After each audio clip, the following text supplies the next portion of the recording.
25 বছরের ওয়ারেন্টিযুক্ত দীর্ঘস্থায়ী দরজা প্রোটেক্টর, আধুনিক ও মজবুত দরজা।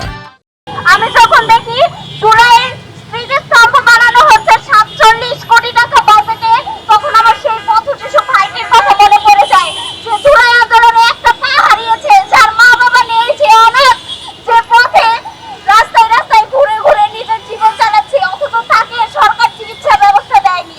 সে জুলাই আন্দোলনে আহত হওয়ার পরেও চিকিৎসা পায়নি। আর জুলাইয়ের জন্য 47 কোটি টাকা দিয়ে স্মৃতিস্তম্ভ বানানো হচ্ছে। এই দেশে নতুন ভাবে আবারও নতুন নিয়মে এইসব উশৃঙ্খলতা, এইসব অনিয়ম কায়েম করা হচ্ছে।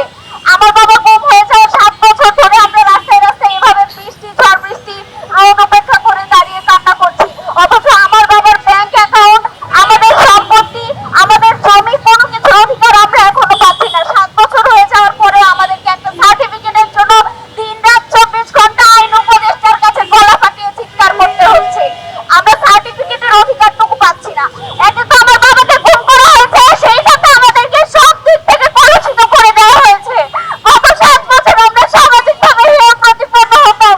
যখনই কেউ শুনতো আমার বাবাকে রেপ নিয়ে গিয়েছে, মনে করতো আমার বাবা কোনো অপরাধী ছিল, আমাদেরকে বাসা ভাড়া দিতে দেওয়া হতো না। স্কুল কলেজে আমার বাবা জীবিত নাকি মৃত সেই ইনফরমেশন আমি লিখতে পারতাম না।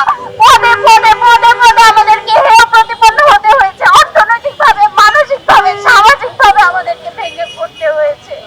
আমি চাই অনতিবিলম্বে এইসব গুমের সাথে জড়িত র্যাব কর্মকর্তা, সেনা কর্মকর্তা, ডিজিএফআইয়ের কর্মকর্তা, যারাই জড়িত থাকুক, ডিবি, পুলিশ, সবাইকে আইনের আওতায় এনে সুবিচার প্রতিষ্ঠা করা হোক।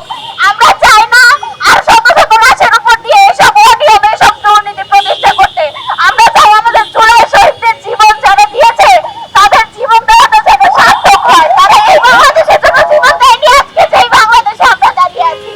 আজকে আবারও আমার এখানে এসে কান্না করতে হচ্ছে আমার বাবার সন্তান চাওয়ার জন্য, একটা সার্টিফিকেট পাওয়ার জন্য, ন্যায় বিচারের জন্য।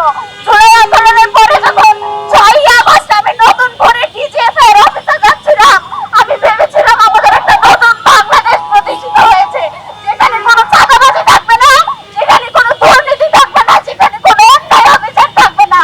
কিন্তু 1 বছর পার হয়ে যাওয়ার পরে আমার আশা পুরোপুরি নিরাশায় পরিণত হয়েছে। কারণ আমি কোনো সংস্কার দেখছি না, আমি বাংলাদেশের কোনো উন্নতি দেখছি না।